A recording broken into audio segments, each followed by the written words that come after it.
Good afternoon, students. So, we were discussing about epidemiology in last lecture also. We have discussed about some terminologies used in epidemiology. Then we discussed about theories in epidemiology. Then we discussed about natural history of disease, including disease cycle. Now today we will discuss about dynamics of disease transmission. So in dynamics of disease transmission, there is a chain of infection and it goes on like firstly from source to modes of transmission, then to susceptible host. ठीक है, कहने का मतलब क्या है कि disease transmit होता कैसे है, इसकी जो इन्फेक्शन की एक चेन होती है. सबसे पहले कोई सोर्स होगा, ठीक है, सोर्स ऑफ इन्फेक्शन जो जहाँ से वो डिज़ीज़ ट्रांसमिट होगा होस्ट में. तो वो कैसे ट्रांसमिट होता है, ये तीन जो कंपोनेंट्स हैं ये अपना अपना काम कैसे करते हैं. सबसे पहले जो सोर्स या कोई रिजर्वायर क्या होता है, जो कोई भी पॉजिटिव एजेंट, कोई भी पैथोजन, कोई भी डिजीज़ कॉजिंग एजेंट को अपने अंदर रखता है. ठीक है, उसके बाद मोड ऑफ ट्रांसमिशन के थ्रू वो उसे किसी भी नेक्स्ट जो होस्ट है, नेक्स्ट जो पेशेंट बनेगा जिसको वो इन्फेक्शन होगा, ठीक है, उसमें जो है ट्रांसफ़र या ट्रांसमिट कर देता है. ठीक है, तो सबसे पहले पढ़ेंगे हम सोर्स या रिजर्वायर क्या होता है. सोर्स और reservoir. Source of infection is the person, animal, object or substance from which an infectious agent passes or is disseminated to the host. ठीक है, सोर्स ऑफ इन्फेक्शन वो होता है, ये कोई भी हो सकता है, कोई पर्सन, ह्यूमन बीइंग हो गया, एनिमल हो गया, कोई ऑब्जेक्ट हो गया या कोई सब्सटेंस हो गया, जिससे कि वो इन्फेक्शियस एजेंट पास ऑन होता है, जाता है किसी दूसरे होस्ट की तरफ. ठीक है, किसी होस्ट की तरफ जिसको इन्फेक्शन होता है. रिजर्वायर किसे कहते हैं? रिजर्वायर की डेफिनेशन है any person, animal, plant, soil और सब्सटेंस और कॉम्बिनेशन ऑफ दीज. कोई भी human being, animal, plant, soil, कोई भी सब्सटेंस या फिर इनका combination, in which an infectious agent normally lives and multiplies. जिसमें कि वो जो इन्फेक्शियस एजेंट है, वो जो पैथोजन है, वो जो माइक्रो ऑर्गेनिज्म है जिसकी वजह से इन्फेक्शन हो रहा है, वो नॉर्मली उसमें रहता है, उसके ऊपर रहता है, उसके अंदर रहता है और मल्टीप्लाई करता है. On which it depends primarily for survival, जिसके ऊपर वो सर्वाइवल के लिए डिपेंड करता है, डिपेंडेंट होता है. ठीक है, उससे वहाँ से अपना सर्वाइव करने के लिए जो कुछ भी न्यूट्रिशन चाहिए, कुछ भी चाहिए, वो मिलता रहता है. And where it produces itself in such a manner that it can be transmitted to a susceptible host. और जहाँ से वो इस तरीके से अपने आप को रिप्रोड्यूस करता है. रिप्रोडक्शन आपने पढ़ा है. रिप्रोडक्शन में क्या होता है कि जब अपने ही जैसा कोई और नेक्स्ट जनरेशन अपनी पैदा करना. ठीक है, itself in such a manner that it can be transmitted to a susceptible host. इस तरीके से अपने आप को रिप्रोड्यूस करता है ताकि वो अपने आप को जो है किसी भी नेक्स्ट जो होस्ट है, जो एट रिस्क पे है, कोई भी पर्सन या कोई एनिमल, कुछ भी हो सकता है, कोई भी लिविंग बीइंग, उसमें वो खुद को ट्रांसमिट कर सके. ठीक है, it is a natural habitat of the infectious agent. ये एक किसी भी इन्फेक्शियस एजेंट का एक नेचुरली एक हैबिटेट यानी कि घर बन जाता है. ठीक है, एक घर मिला हुआ है इन्फेक्शियस एजेंट को, जहाँ वो रह रहा है, ग्रो कर रहा है, मल्टीप्लाई कर रहा है, उसे वहीं पे न्यूट्रिशन मिल रहा है और वो वहीं पे रिप्रोडक्शन कर रहा है. ठीक है, और जब भी जैसे ही उसे मौका मिलता है वो अपने ससेप्टेबल होस्ट में चला जाता है, ट्रांसफ़र कर जाता है. अब टाइप्स ऑफ रिजर्वायर, तीन तरह के रिजर्वायर्स हो सकते हैं. ठीक है, कि कहाँ कहाँ एक इन्फेक्शियस एजेंट है, तीन तरह के रिजर्वायर्स बना सकता है. पहला है ह्यूमन रिजर्वायर, दूसरा एनिमल रिजर्वॉयर, और तीसरा नॉन लिविंग रिजर्वॉयर। कहाँ कहाँ जो है वो अपना हैबिटेट बना सकता है, ह्यूमन बॉडी में, एनिमल बॉडी में और नॉन लिविंग थिंग्स में भी। ठीक है, तो सबसे पहले हम पढ़ेंगे ह्यूमन रिजर्वॉयर क्या होता है। तो human reservoir, human is the source of infection and act as a host for infectious agent. वो खुद एक सोर्स ऑफ इन्फेक्शन भी हो सकता है और हॉस्ट भी हो सकता है। ठीक है, जैसे फॉर एग्जांपल एक पर्सन से एक पर्सन के अंदर जो है वो इन्फेक्शियस एजेंट हैबिटेट बना के रह रहा है, वो एक रिजर्वॉयर हो गया। अब उस पर्सन के थ्रू जब वो दूसरे पर्सन को ट्रांसमिट हो जाएगा इन्फेक्शियस एजेंट, तो वो दूसरा जो पर्सन है वो हॉस्ट होगा। तो ह्यूमन बींग्स जो है they can act as both as a source of infection, as a reservoir and as well as a host. तो human itself is responsible for spreading many diseases in humans either by suffering and carrying the infectious agent। ठीक है, या तो खुद सफ़र करके या फिर उस इन्फेक्शियस एजेंट को कैरी करके वो रेस्पॉन्सिबल है उस इन्फेक्शियस एजेंट को फैलाने में। ठीक है, तो ह्यूमन रिजर्वॉयर दो तरह के एग्जिस्ट करते हैं, एक होते हैं केसेस, दूसरे होते हैं कैरियर। केसेस कौन से होते हैं? जिनमें एक्टिवली साइन एंड सिम्टम्स पाए जाते हैं, जिनमें वो बीमारी दिख रही है। ठीक है, तो उसको कहते हैं हम केस। करियर किसे कहते हैं? Person that harbours the infectious agent for a disease and can transmit it to others but does not demonstrate signs of the disease. ठीक है, उसमें वो इन्फेक्शियस एजेंट तो है बट वो साइन और सिम्टम्स उसको दिख नहीं रहे हैं। ठीक है, तो उसके जो बॉडी में है इन्फेक्शियस एजेंट का घर तो बना हुआ है बट वो और ट्रांसमिट भी कर रहा है वो दूसरों को डिजीज़, बट साइन और सिम्टम्स नहीं दिखा रहा है। केसेस में क्या होता है कि साइन और सिम्टम्स दिखते हैं, पता लगता है कि हाँ ये बीमार है बंदा। ठीक है, इसमें जैसे कि टेम्परेरी और क्रॉनिक केसेस में जो है सैल्मोनेला टाइफी जो है काफ़ी सालों तक जो है हमारे अंदर ही रहता है बॉडी के अंदर। जिसको भी टाइफॉइड होता है उसका जो बैक्टीरिया है सैल्मोनेला टाइफी कई महीनों साल तक जो है जो एज अ करियर वो लेके घूमते हैं ह्यूमन बींग्स। ठीक हो जाते हैं, उन्हें लगता है कोई साइन सिम्टम्स आ नहीं रहे हैं, ठीक हो गए, बट जो बैक्टीरिया है स्टिल उनके बॉडी के अंदर होता है और वो उस इन्फेक्शियस एजेंट उस बैक्टीरिया को एक दूसरे को फैला भी सकते हैं। ठीक है, बट साइन और सिम्टम्स नहीं दिखेगा। Carrier have no symptoms, not diagnosed, so can infect others causing infection control difficult. ठीक है, तो जब हमें पता ही नहीं, जब हमें डायग्नोज ही नहीं हो रहा है, जब हमें कोई सिम्टम ही नहीं दिख रहा है, तो हमें पता कैसे लगेगा कि ये पर्सन जो है इन्फेक्शन फैला रहा है, इसके अंदर इन्फेक्शियस एजेंट है।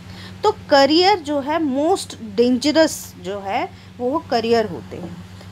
ठीक है, हमें पता ही नहीं लगेगा कि सामने वाला पर्सन इन्फेक्टेड है, उसके अंदर इन्फेक्शियस एजेंट है और वो डिज़ीज़ को फैला भी रहा है। इसमें जो है करियर में 3 एलिमेंट्स देखने को मिलते हैं हमें। एक तो presence of disease agent in the body, जो डिज़ीज़ एजेंट है, कॉजेटिव एजेंट है या इन्फेक्शियस एजेंट है, वो उस पर्सन की बॉडी में होगा।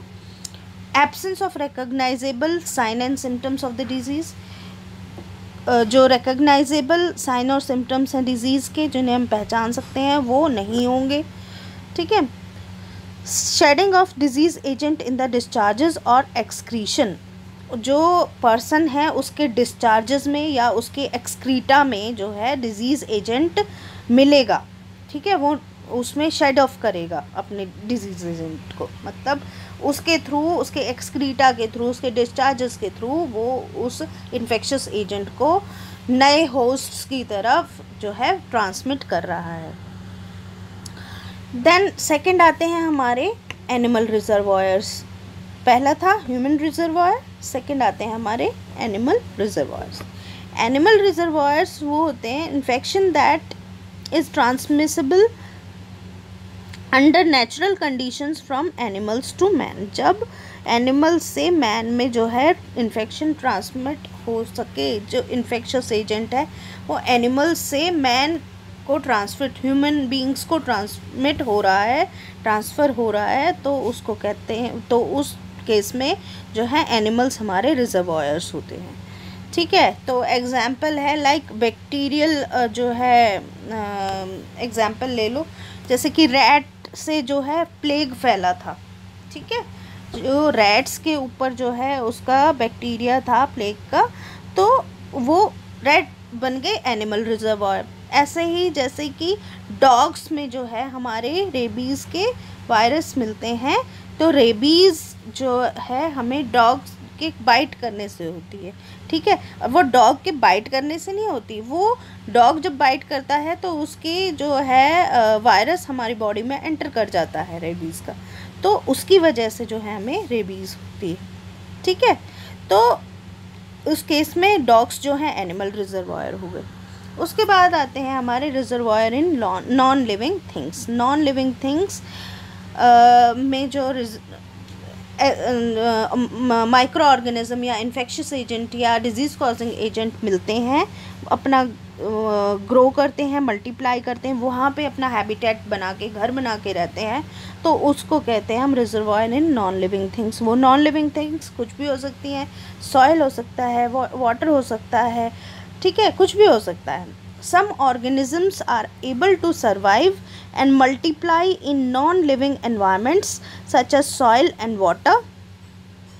ठीक है, कुछ ऐसे माइक्रो ऑर्गेनिज्म या ऐसे पैथोजेंस होते हैं जो नॉन लिविंग एनवायरनमेंट में भी सर्वाइव कर सकते हैं, मल्टीप्लाई कर सकते हैं, ग्रो कर सकते हैं, रिप्रोड्यूस कर सकते हैं। तो जैसे कि Clostridium that causes tetanus and botulism can survive many years in the soil. जो जैसे किस लिए कहते हैं कि भाई अगर रोड साइड एक्सीडेंट हुआ है या कोई मेटल ऑब्जेक्ट से जो है आपको इंजरी हुई है, ठीक है, तो टेटनस का इंजेक्शन लगवाना चाहिए, क्योंकि नॉन लिविंग थिंग्स पे सॉइल में या कहीं भी इस मेटल्स वगैरह में जो है उसका बैक्टीरिया सरवाइव करता है टेटनस का। ठीक है, कई कई सालों तक सरवाइव करता है, इसीलिए। Then another example, hookworms deposit their eggs into soil. उनके जो हुकवॉर्म्स हैं वो अपने एग्स सॉइल में ही डिपॉजिट करते हैं। Then water contaminated by human और animal faeces cause GI tract disease. कोई भी अगर मान लीजिए कोई भी ह्यूमन एक्सक्रीटा है या एनिमल एक्सक्रीटा है, उसकी वजह से पानी कंटामिनेटेड हुआ है, अगर वो कंटामिनेटेड वाटर हम पीते हैं किसी भी फॉर्म में, ठीक है, कोई जैसे आपको नहीं पता जो बाहर मार्केट में अवेलेबल फूड जो होता है वो कैसे पानी से बनाया जाता है, you don't know, you never know.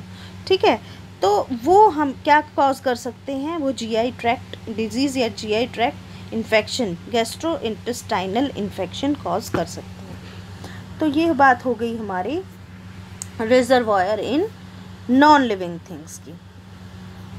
फिर आते हैं हम सेकंड। फर्स्ट जो हमारा था डायनेमिक्स ऑफ डिजीज़ ट्रांसमिशन में, दैट वाज सोर्स और रिजर्वॉयर, उसकी हमने बात कर ली। उसमें हमने 3 तरह के रिजर्वॉयर पढ़े हैं, कौन कौन से, ह्यूमन रिजर्वॉयर, एनिमल रिजर्वॉयर और reservoir of non living things. ठीक है, तो reservoir in non living things. तो उसके बाद सेकंड जो आता है हमारा component, that is modes of transmission. अब कौन कौन से मोड्स ऑफ ट्रांसमिशन होते हैं, बेसिकली 2 टाइप्स के होते हैं, डायरेक्ट ट्रांसमिशन और इनडायरेक्ट ट्रांसमिशन। ब्रॉडली अगर हम बात करें तो डायरेक्ट ट्रांसमिशन हो सकता है और इनडायरेक्ट ट्रांसमिशन किसी भी इन्फेक्शियस एजेंट का।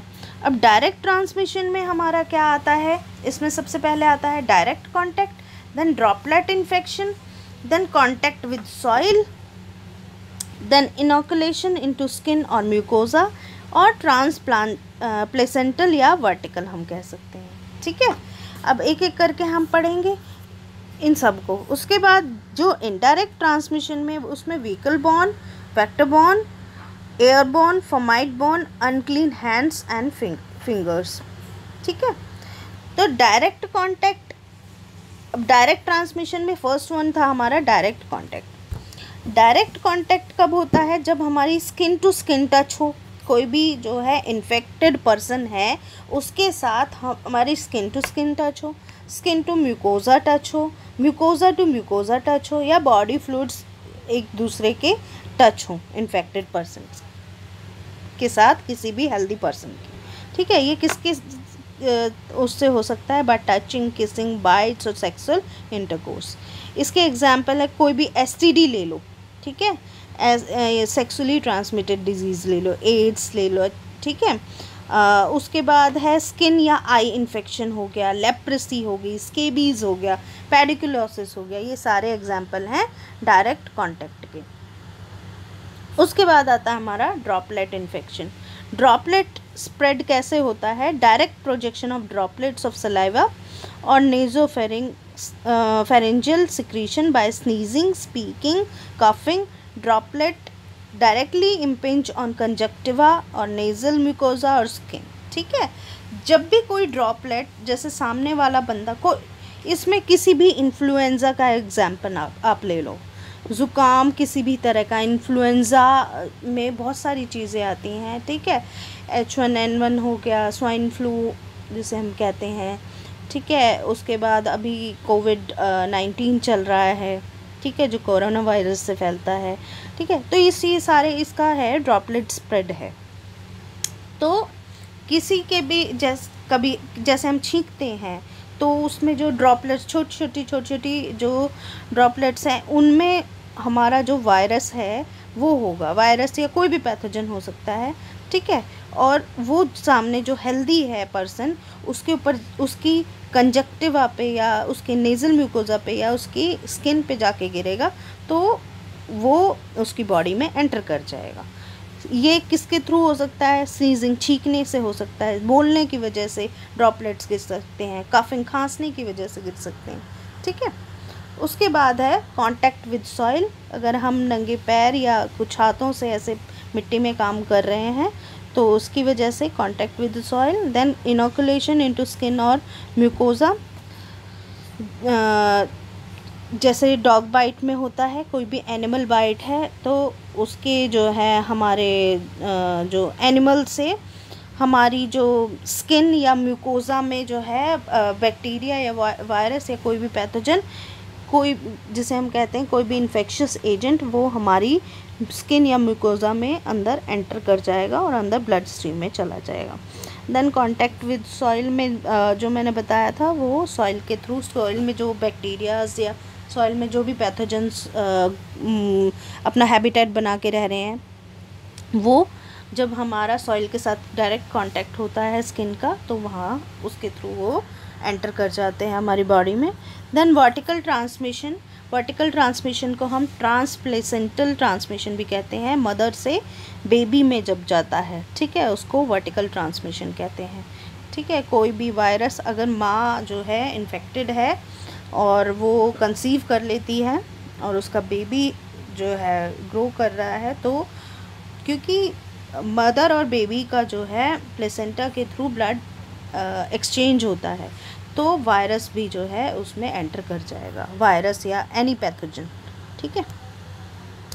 फिर आता है हमारा इनडायरेक्ट ट्रांसमिशन। इनडायरेक्ट ट्रांसमिशन में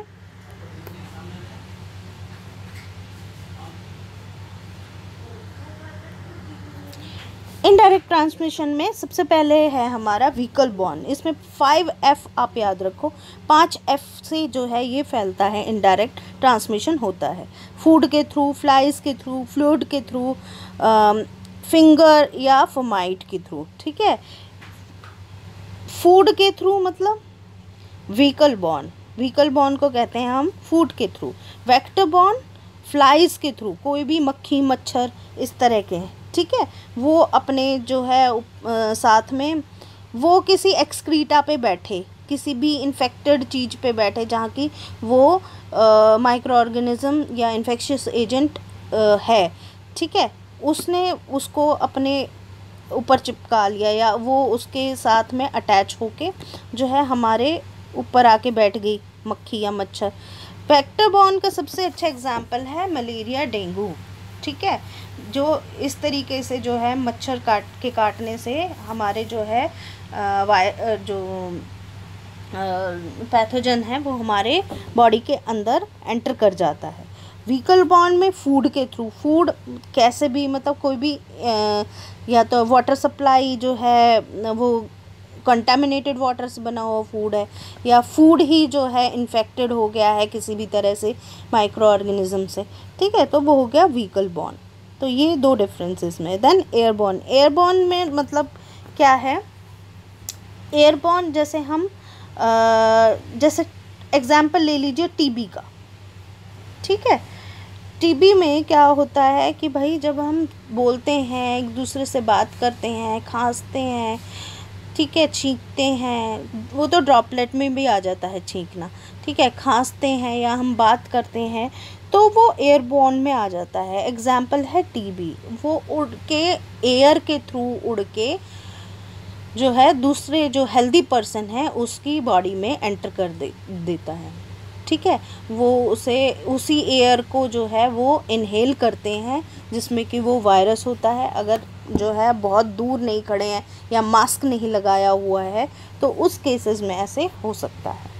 फिर आता है हमारा अनक्लीन हैंड्स एंड फिंगर्स, गंदे हाथ अगर होंगे हमारे, हम धोएंगे नहीं हाथ तो उसकी वजह से जो है माइक्रो ऑर्गेनिजम्स हमारी फूड में या जिस चीज़ को भी हम टच कर रहे हैं देन हमारी बॉडी में थ्रू माउथ, ठीक है, या हम अपनी आँखों को टच कर रहे हैं उन गंदे हाथों से, या हम अपनी नोज़ में डाल रहे हैं, कुछ भी हो सकता है, ठीक है। किसी भी फॉर्म में अगर हमारे गंदे हाथ हैं माइक्रो ऑर्गेनिजम्स हमारी बॉडी में एंटर कर सकते हैं। देन फर्माइट बॉर्न, फर्माइट बॉर्न में आते हैं कोई भी नॉन लिविंग थिंग्स के थ्रू, जैसे कोई भी सरफेस एरिया, हमारा फ़ोन हो गया, हमारी chair, bed, sofa, laptop, books, कुछ भी ले सकते हो, पेन, ठीक है। इसमें फर्माइट बॉर्न में ये सारे, जब कोई इन्फेक्टेड पर्सन इन चीज़ों को टच करता है और वही चीज़ों को जो है दूसरे लोग जो हेल्दी लोग हैं वो टच करते हैं तो वो माइक्रो ऑर्गेनिज्म उनकी बॉडी में एंटर कर जाता है। इसमें कपड़े हो गए, बर्तन हो गए, सब कुछ इसमें जो नॉन लिविंग थिंग्स हैं वो आ जाती हैं, ठीक है। देखिए ये कुछ पिक्चर्स हैं व्हीकल बॉर्न की। व्हीकल बॉर्न फूड के थ्रू, वेक्टर बॉर्न मक्खी मच्छर फ्लाइज इंसेक्ट्स उनके थ्रू, देन एयरबॉर्न जो है एयर के थ्रू, और अनक्लीन हैंड्स गंदे जो हाथ होते हैं उनके थ्रू। Then fomite borne, fomites contaminated non-living objects like cup, towel, napkin, linen, clothing, glass, toys, pencil, door handle, surgical instruments, syringes, dressing materials, ठीक है। जैसे कि किसी भी तरह के इन्फ्लुएंजा में होता है, अभी जैसे कोविड-19 में हो रहा है, ठीक है, डिप्थीरिया में भी हो सकता है, ट्रकोमा में भी हो सकता है, स्केबीज़ में भी होता है। इसके एग्जाम्पल्स हैं फर्माइट ट्रांसमिशन के। उसके बाद जो थर्ड जो कंपोनेंट था हमारा दैट इज़ ससेप्टेबल होस्ट। पहला कंपोनेंट हमने पढ़ा reservoir, second modes of transmission and third is susceptible host. Susceptible host, the infectious agent enters the susceptible host after finding a portal of entry such as respiratory tract। क्या कह रहे हैं कि जो infectious agent है वो susceptible host में जब एंटर करेगा तो किसी पोर्टल ऑफ एंट्री किसी उसके थ्रू तो करेगा कि कहाँ से एंटर करना है, ठीक है। या तो वो रेस्पिरेटरी ट्रैक्ट के थ्रू करेगा, नोज़ में गया, देन फिर जो है इनहेल किया वो इन्फेक्शियस एजेंट को, उसके बाद वो लंग्स तक चला गया, ठीक है, धीरे धीरे। तो रेस्पिरेटरी ट्रैक्ट के थ्रू या alimentary tract starts from oral area, the mouth, ठीक है। तो माउथ के थ्रू या स्किन टू स्किन के थ्रू, ठीक है, कहीं से तो जो है एंटर करेगा, कोई चीज़ तो होगी जहाँ से उसकी बॉडी में एंटर कर रहा है, या तो नोज़ के थ्रू करेगा या एलिमेंट्री ट्रैक्ट यानी माउथ के थ्रू करेगा या स्किन के थ्रू करेगा, ठीक है। Inside the human host on getting appropriate environment it multiplies in sufficient density of the disease agent is build up to disturb the health equilibrium and the disease become overt. क्या कह रहे हैं कि जब human host के अंदर चला जाता है, उसके बाद उसको जब अप्रोप्रिएट एनवायरनमेंट मिलता है अंदर जाके, वो ग्रो करता है, वो मल्टीप्लाई करता है और इतनी अपनी डेंसिटी, इतनी ज़्यादा अपनी पॉपुलेशन बना लेता है कि वो जो है डिज़ीज़ कॉज कर सके। ठीक है। हेल्थ जो इक्विलिब्रियम है, जो हार्मनी है, अंदर जो बैलेंस बना हुआ है हेल्थ का, तो उसको वो बिगाड़ देता है, डिस्टर्ब कर देता है और डिजीज़ बन जो कॉज कर देता है। ठीक है। तो ये होता है हमारा ससेप्टेबल होस्ट। ससेप्टेबल होस्ट में आपने याद रखना है कि एंट्री किस तरीके से हो सकती है, 3 तरीके से हो सकती है, रेस्पिरेटरी ट्रैक्ट के थ्रू, एलिमेंट्री ट्रैक्ट के थ्रू या स्किन के थ्रू, या इसमें एक और चीज़ आप एंटर कर सकते हैं म्यूकोजा के थ्रू। ठीक है। नेक्स्ट आता है हमारा टाइप्स ऑफ एपिडेमियोलॉजी। तो टाइप्स ऑफ एपिडेमियोलॉजी, या हम बोल सकते हैं मेथड्स ऑफ एपिडेमियोलॉजिकल स्टडीज़, या हम बोल सकते हैं क्लासिफिकेशन ऑफ एपिडेमियोलॉजिकल स्टडीज़ या एपिडेमियोलॉजी। ठीक है, कुछ भी आप कह सकते हो। तो this is very broad topic actually, you just have to listen about this only the flow chart. ठीक है। तो उससे पहले जब हम पढ़ेंगे कि what are the types of epidemiology, उससे पहले आपको समझना पड़ेगा कि हाइपोथेसिस क्या होता है। हाइपोथेसिस वो एक यू कैन से एक स्टेटमेंट है। ठीक है।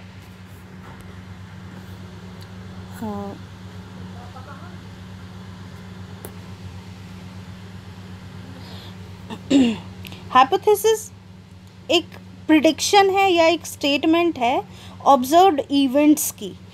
ठीक है। जिसके लिए कि कोई एक्सप्लेनेशन चाहिए, वो अभी कुछ कंफर्म नहीं है, प्रूव्ड नहीं है।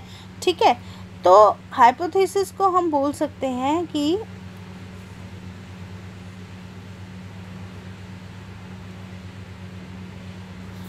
एक टेंटेटिव स्टेटमेंट होती है। टेंटेटिव मतलब चेंज हो सकती है ये। ठीक है। या फिर हम कह सकते हैं ये एक टेस्टेबल प्रिडिक्शन है, कि ऐसी प्रिडिक्शन जिसको हम टेस्ट करना चाहते हैं। ठीक है। A hypothesis is an educated prediction that provide an explanation for observed events। क्या कह रहे हैं कि जो कोई भी हाइपोथेसिस होती है, कोई भी वो एक एजुकेटेड प्रिडिक्शन होती है। ठीक है। जो क्या प्रोवाइड करती है, किसी भी ऑब्जर्व्ड इवेंट की जो है एक्सप्लेनेशन प्रोवाइड करती है। ठीक है। तो इसको कहते हैं हम हाइपोथेसिस। हाइपोथेसिस को हम एक तरह से एक थ्योरी भी बोल सकते हैं। ठीक है। तो कोई भी अगर जैसे कोई भी फिनोमिना हो रहा है, कोई भी एक्टिविटी हो रही है, कोई भी इवेंट हो रहे हैं, अगर हम कुछ ऑब्ज़र्व करते हैं तो हम उस पर एक आइडिया लगाते हैं कि भाई ये हो सकता है, कोई अजम्पशन हो गई, कोई आइडिया हो गया। ठीक है। तो बेसिकली हाइपोथेसिस एक टेंटेटिव स्टेटमेंट है जिसको हमें अभी प्रूव करना है। वो प्रूव नहीं हुआ, ये अभी हमारा अंदाज़ा है, ये अभी हमारा अजम्पशन है, हमारा आइडिया है। ठीक है। एक प्रिडिक्शन है हमारी कि ये हो सकता है। एग्जाम्पल लेते हैं हम। एग्जाम्पल लेते हैं कि smoking causes lung cancer. Smoking is the main cause of lung cancer. ठीक है। ये हमारी हाइपोथेसिस होगी। अब हम इसे प्रूव करेंगे। कैसे प्रूव करेंगे? टेस्ट करेंगे हम इस हाइपोथेसिस का। ठीक है। ठीक है। और उसके बाद हम उसको प्रूव करेंगे। अब ये हम प्रूव करते हैं डिफरेंट एपिडेमियोलॉजिकल स्टडीज़ के थ्रू। अब उसी के बारे में हमें पढ़ना है कि डिफरेंट एपिडेमियोलॉजिकल स्टडीज़ होती क्या हैं। तो एक और एग्जांपल लेते हैं। एक जनरल कंसर्न है जैसे कि जो मदर का हीमोग्लोबिन लेवल है ड्यूरिंग प्रेगनेंसी, उसका बेबी के बर्थ वेट पे कोई इफ़ेक्ट है कि नहीं है। Haemoglobin of mother and birth weight of the baby, ये एक जनरल कंसर्न हो गया। अब रिसर्च क्वेश्चन, आपके कोई भी रिसर्चर है उसके दिमाग में क्या आएगा कि is anaemia in pregnancy associated with low birth weight in newborn, कि जो प्रेगनेंसी के टाइम पे जो मदर्स में अगर अनीमिया है, अगर मदर अनीमिक है, तो वो उसका कोई एसोसिएशन है जो न्यूबॉर्न पैदा होगा कि उसका लो बर्थ वेट हो। Is anaemia and low birth wait is associated with each other, ये एक रिसर्च क्वेश्चन हो गया। तो इसके लिए जो हाइपोथेसिस बनेगा, इसमें देखिए ये जो हाइपोथेसिस बनेगा, रिसर्च हाइपोथेसिस पहले हम देखेंगे क्या बनेगा। Incidence of low birth weight in mothers who are anaemic is higher than those who are not anaemic. Hypothesis हम क्या बना रहे हैं कि भाई जो मदर्स अनीमिक हैं उनमें लो बर्थ वेट बेबीज़ ज़्यादा होंगे बजाय किसके, जो अनीमिक नहीं है। ठीक है, जो जिनमें हीमोग्लोबिन की कमी नहीं है उनके बेबीज़ जो है लो बर्थ वेट नहीं होंगे। ठीक है, और जिनमें अनीमिया मिला है, जो जिनमें हीमोग्लोबिन की कमी मिली है, उनके जो बेबीज़ हुए हैं वो लो बर्थ वेट बेबीज़, उनका इंसिडेंस ज़्यादा है, उनका नंबर ज़्यादा है। ठीक है, तो ये हो गया हमारा हाइपोथेसिस। अब इसमें दो तरह के हाइपोथेसिस हमें देखने को मिलते हैं, आप आगे पढ़ेंगे अपने थर्ड ईयर में कि एक जब आप रिसर्च करेंगे कि एक होता है नल हाइपोथेसिस, एक होता है रिसर्च हाइपोथेसिस। रिसर्च हाइपोथेसिस हमें देता है कि भाई जो एक रिसर्चर का आइडिया होता है कि भाई मैं ये मान के चल रहा हूँ कि ऐसा होगा। ठीक है, तो ये एक रिसर्चर का अजम्पशन है, ये आइडिया है, उसका मानना है कि भाई ये कि अकॉर्डिंग टू अ रिसर्चर किसी भी अनीमिक मदर में जो है लो बर्थ वेट बेबी होने के ज़्यादा चांसेस हैं बजाय जो अनीमिक नहीं है। और नल हाइपोथेसिस इसका कॉन्ट्राडिक्शन होता है, मतलब जस्ट इसका अपोजिट होता है। ठीक है, there is no difference in the incidence of LBWs in the mother, LBWs low birth weight in the mothers who are anemic and those who are not anemic, कि कोई डिफरेंस नहीं होता अगर मदर अनीमिक है या mother anaemic नहीं है, उसका कोई लेना देना नहीं है, they are not associated with each other. ठीक है, ये हमारा नल हाइपोथेसिस कहता है। तो हमें जो प्रूव करना होता है वो हमें प्रूव करना होता है रिसर्च हाइपोथेसिस। ठीक है, तो इसी बेसिस पे हम अपनी एपिडेमियोलॉजिकल स्टडीज़ जो है सेलेक्ट करते हैं कि हमें कौन सा मेथड यूज़ करना है। अब देखते हैं, जैसे कि अब एक और चीज़ देखते हैं कि smoking is the lead cause of lung cancer. ठीक है, इसमें स्मोकिंग जो है कॉज है, स्मोकिंग जो है कॉज है और लंग कैंसर क्या है, इफेक्ट है। Cause and effect, exposure and outcome, risk factor और डिजीज़। स्मोकिंग रिस्क फैक्टर भी है, उसकी वजह से लंग कैंसर हो रहा है, लंग कैंसर डिजीज़ है। स्मोकिंग जो है एक्सपोजर है, एक्सपोजर की वजह से जो आउटकम आ रहा है दैट इज़ लंग कैंसर। ठीक है, तो ये सारी चीज़ें इंटर रिलेटेड हैं, ये सारी चीज़ें इंटर रिलेटेड है। अगर आप रिस्क फैक्टर बोलोगे, एक्सपोजर बोलोगे, कॉज बोलोगे तो एक ही बात होगी।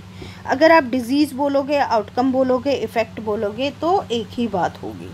ठीक है, तो अब हम पढ़ते हैं कि भाई अलग अलग एपिडेमियोलॉजिकल स्टडीज़ कौन कौन सी होती हैं, टाइप्स क्या क्या हैं। तो इसे बड़े ध्यान से समझना।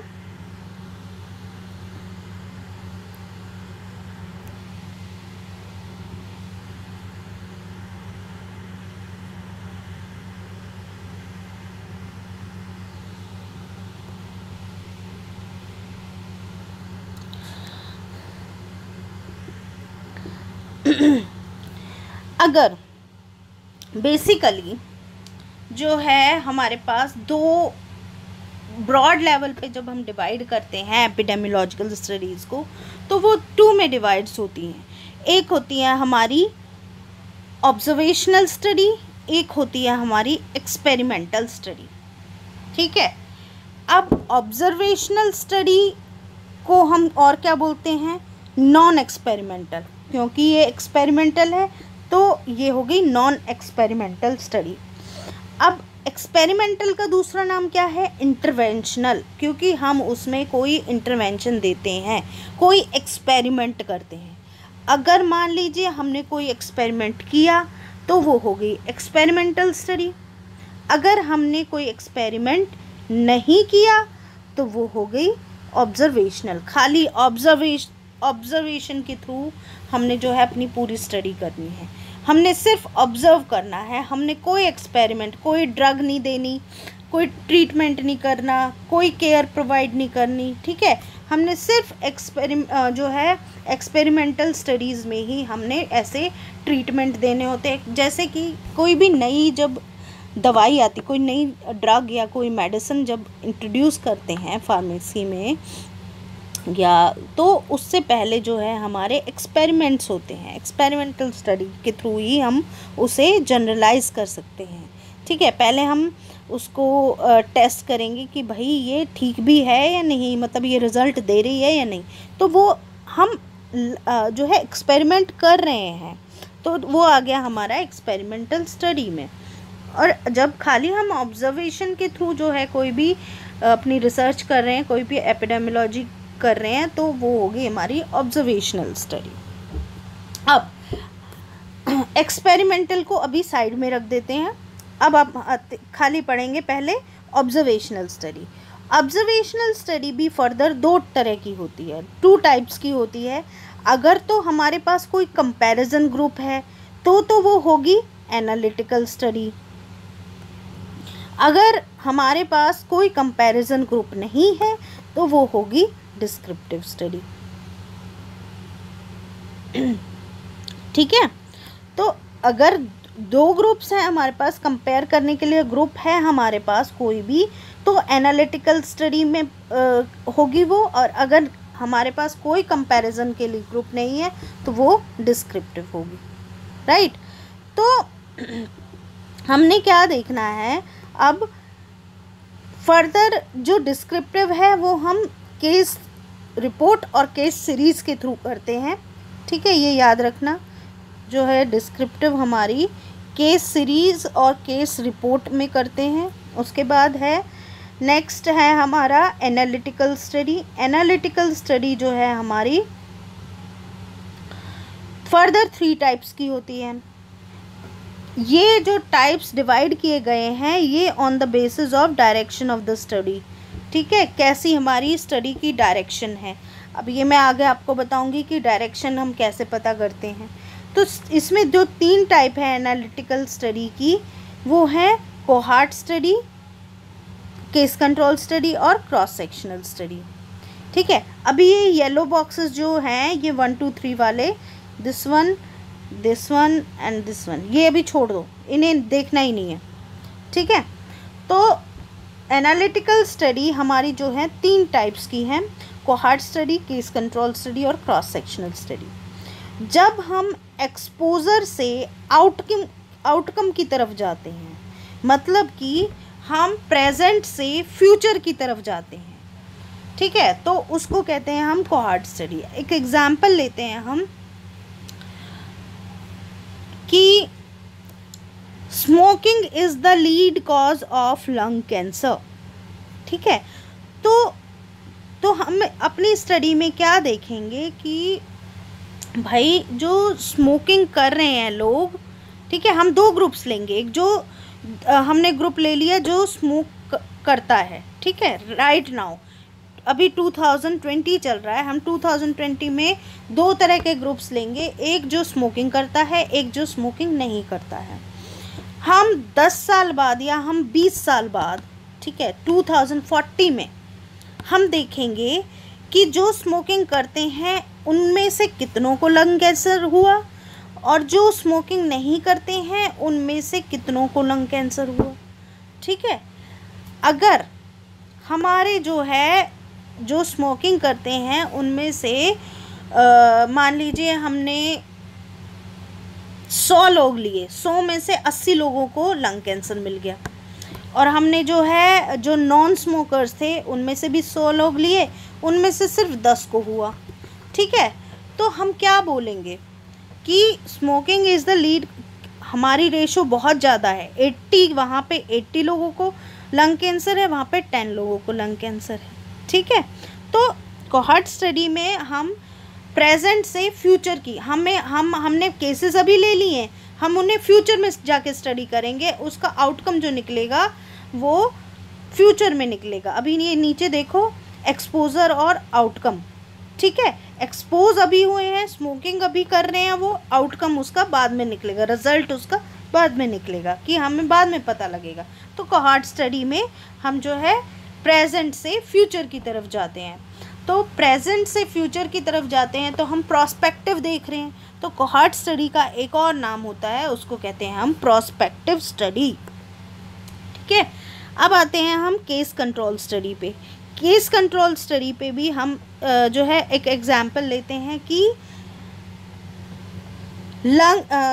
फिर से हम यही एग्जाम्पल लेते हैं, smoking is the lead cause of lung cancer, लेकिन इस बार हम प्रेजेंट से पास्ट की तरफ जाएंगे, आउटकम से एक्सपोजर की तरफ जाएंगे, हम इफ़ेक्ट से कॉज की तरफ जाएंगे कि कॉज क्या था लंग कैंसर। अब हम कौन से पेश, अब हम 2020 में हैं।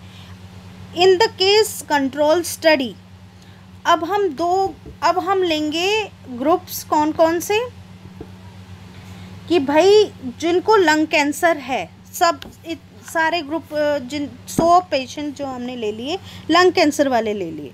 अब हम उनकी हिस्ट्री में जाएंगे, पास्ट में जाएंगे कि उनका एक्सपोजर क्या किस किस से हुआ था, रिस्क फैक्टर कौन कौन से थे जिनकी वजह से उनको लंग कैंसर हुआ, ठीक है। कि भाई क्या कॉज था उसका लंग कैंसर का, कि उनमें से मान लीजिए हमें मिल गए 70 लोग ड्यू टू स्मोकिंग, स्मोक करते थे इसकी वजह से लंग कैंसर हुआ, चेन स्मोकर्स थे, ठीक है। और 30 लोग का अलग अलग ऑक्यूपेशन की वजह से, ठीक है, अलग अलग जो है कॉज मिले हमें डिफरेंट।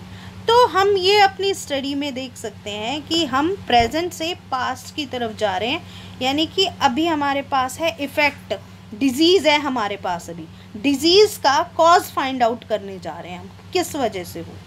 और जो कोहॉर्ट स्टडी था उसमें हम कॉज से डिजीज़ की तरफ, आउटकम की तरफ जा रहे थे, यानी कि स्मोकिंग से हम लंग कैंसर की तरफ जा रहे थे और इधर लंग कैंसर से हम स्मोकिंग की तरफ जा रहे हैं। तो केस कंट्रोल स्टडी को हम बैक में जा रहे हैं, पास्ट में जा रहे हैं, रेट्रो जिसे हम कहते हैं, तो उसको हम एक रेट्रोस्पेक्टिव स्टडी भी कहते हैं। कोहॉर्ट स्टडी को हम कहते हैं prospective study, case control study को कहते हैं हम रेट्रोस्पेक्टिव स्टडी, ठीक है। अब बात करते हैं हमारी क्रॉस सेक्शनल स्टडी की। क्रॉस सेक्शनल स्टडी को हम जब स्टडी करते हैं, ये हम प्रेजेंट में करते हैं, बेसिकली सेम टाइम पे होगा, एक्सपोजर और आउटकम सेम टाइम पे। फॉर एग्जांपल, सबसे अच्छा एग्जांपल है हमारा कि भाई जो कितने पर्सन ऐसे हैं डायबिटिक पर्सन जिनको ओबेसिटी की वजह से डायबिटीज़ हुई है, ठीक है, और कितने पर्सन ऐसे हैं जिनको ओबेसिटी की वजह से डायबिटीज़ नहीं हुई है, ये हमें फाइंड आउट करना है। तो हम डायबिटिक पेशेंट्स को ले लेंगे, ठीक है, उनमें हम देखेंगे 2020 में ही ले लिया हमने, और उनमें अभी हम देख रहे हैं कि कौन से जो है पास्ट में ओबीज़ थे या पहले से कितने टाइम से ओबीज़ हैं, ठीक है, या अभी ओबीज़ हैं, उसकी वजह से जो है हमारा जो है हार्मोनल इम्बैलेंस हुआ और डायबिटिक हो गए। तो ये सेम ही टाइम पे एक्सपोजर भी देख रहे हैं हम, सेम ही टाइम पे आउटकम भी देख रहे हैं। तो ये हो गई हमारी क्रॉस सेक्शनल स्टडी, ठीक है। अब ऑब्जर्वेशनल स्टडी में हमने क्या पढ़ा है कि एक तो होती है हमारी, अगर हमारे पास कंपैरिजन ग्रुप है तो हम एनालिटिकल स्टडी करेंगे, अगर कंपैरिजन ग्रुप नहीं है हम तो डिस्क्रिप्टिव स्टडी करेंगे। ठीक है, और अगर एनालिटिकल में भी डायरेक्शन देखेंगे स्टडी का, अगर तो हमें कॉज से इफ़ेक्ट की तरफ जाना है तो हम करेंगे कोहॉर्ट स्टडी यानी कि प्रोस्पेक्टिव स्टडी। अगर हमें इफ़ेक्ट से कॉज की तरफ जाना है तो हम करेंगे केस कंट्रोल स्टडी यानी कि रेट्रोस्पेक्टिव स्टडी। और अगर हमें सेम ही टाइम पे एक्सपोजर भी स्टडी करना है और आउटकम भी स्टडी करना है तो हम करेंगे क्रॉस सेक्शनल स्टडी। ठीक है, तो ये ऑब्जर्वेशनल स्टडी क्लियर है। नेक्स्ट आते हैं हम एक्सपेरिमेंटल स्टडी पे। एक्सपेरिमेंटल स्टडी, जब भी हम कोई एक्सपेरिमेंट करते हैं तो हमें उसके लिए जो है सब्जेक्ट्स एलोकेट करने पड़ते हैं, अपने सब्जेक्ट असाइन करने पड़ते हैं, क्लाइंट्स असाइन करने पड़ते हैं, सैंपल असाइन करने पड़ते हैं। ठीक है, तो अगर हम उन्हें रैंडमली असाइन कर रहे हैं सब्जेक्ट्स को तो वो हो गई हमारी रैंडमाइज्ड कंट्रोल ट्रायल यानी कि आरसीटी जिसे हम कहते हैं। ठीक है,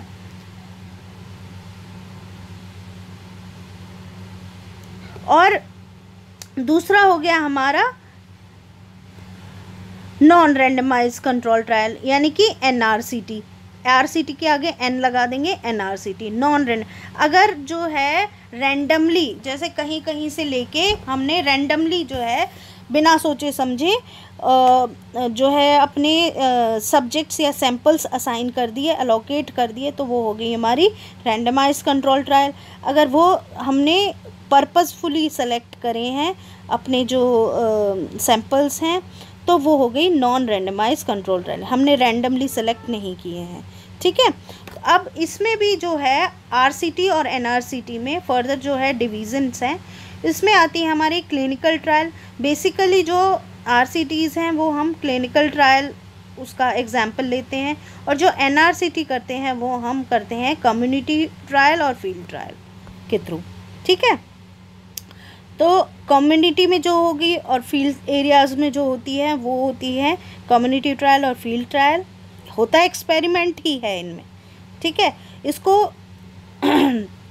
और जो क्लिनिकल एरियाज़ में होता है, जो पेशेंट्स पे लाइव जो है एक्सपेरिमेंट्स होते हैं, that are called as clinical trial. ठीक है, तो बेसिकली जो आरसीटी होती है वो ट्रू एक्सपेरिमेंटल स्टडी होती है, और जो एनआरसीटी होती है वो क्वासी एक्सपेरिमेंटल स्टडी हम बोलते हैं। ठीक है, तो ये हम फर्दर डिटेल में जाने की ज़रूरत नहीं है, थोड़ा थोड़ा हम इसको एक्सप्लेन करेंगे नेक्स्ट लेक्चर में। तो उससे पहले हम एक चीज़ ये देख लेते हैं कि ये जो है मैंने येलो जो ओवल शेप के जो सर्कल्स हैं, ठीक है, ये किस लिए बनाए हैं। पहला है जो डिस्क्रिप्टिव स्टडी जो होती है हमारी, वो हम किस लिए करते हैं। ये बेसिकली मैंने पर्पस के लिए कि क्यों करनी है हमने डिस्क्रिप्टिव स्टडी। जब भी कभी हमें हाइपोथेसिस फॉर्मुलेट करना होता है, हाइपोथेसिस बनाना होता है, तो हम करते हैं डिस्क्रिप्टिव स्टडी। जब हम उस हाइपोथेसिस को टेस्ट करेंगे, ठीक है, कि ये सही है जो हमने हाइपोथेसिस बनाया कि नहीं, तो हम करेंगे एनालिटिकल स्टडी। ठीक है, जब हम उससे हाइपोथेसिस को कंफर्म करना होता है कि हमें पॉपुलेशन में ये जनरलाइज करना है, हमें सारे लोगों को ये जनरलाइज करना है कि हमारा हाइपोथेसिस ठीक है, तो हमें उसको पहले कंफर्म करना पड़ेगा, तो हम करेंगे एक्सपेरिमेंटल स्टडी। ठीक है, तो ये डिफरेंस है, ये पर्पस है। अगर हाइपोथेसिस डिस्क्रिप्टिव स्टडी किस लिए करते हैं हम, हाइपोथेसिस फॉर्मुलेशन के लिए। एनालिटिकल स्टडी करते हैं हम हाइपोथेसिस टेस्टिंग के लिए, और एक्सपेरिमेंटल स्टडी करते हैं हम हाइपोथेसिस कंफर्मेशन के लिए। सो this is all about today's lecture. So I hope you will understand this one. थोड़ा सा टफ है, एक बार बार सुनोगे, बार बार इसको रिवाइज करोगे तो आपको आ जाएगा। We will discuss it further in next lecture. ठीक है, so this is all about today. Thank you so much.